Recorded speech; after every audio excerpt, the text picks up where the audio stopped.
Political newcomer Ben Carson's campaign for the 2016 GOP presidential nomination soared from a 2013 National Prayer Breakfast to the top of the poll, and it's fallen back to also-ran status as we approach the February 1st precinct caucuses.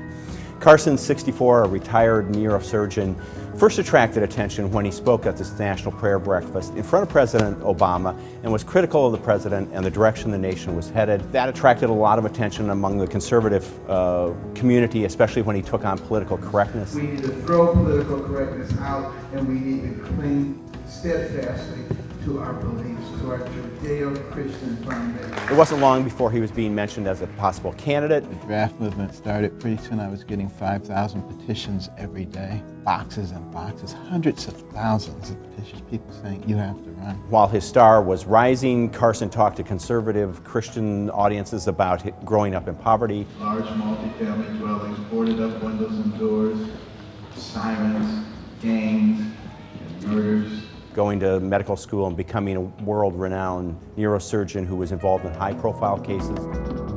And it wasn't long before his poll numbers reflected his popularity with his conservative audiences.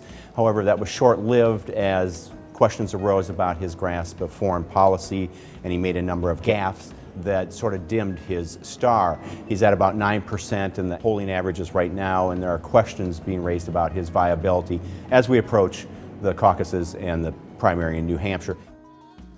His top priority is rearming the military. He says it's too old, too outgunned, under-resourced to compete in the world today, to make it safe in the world today. He's proposed something called health empowerment accounts that would pay out-of-pocket expenses, insurance premiums, be portable, and you could transfer them to family members. Makes every family essentially their own insurance company to cover 80+% of anything that you would likely encounter.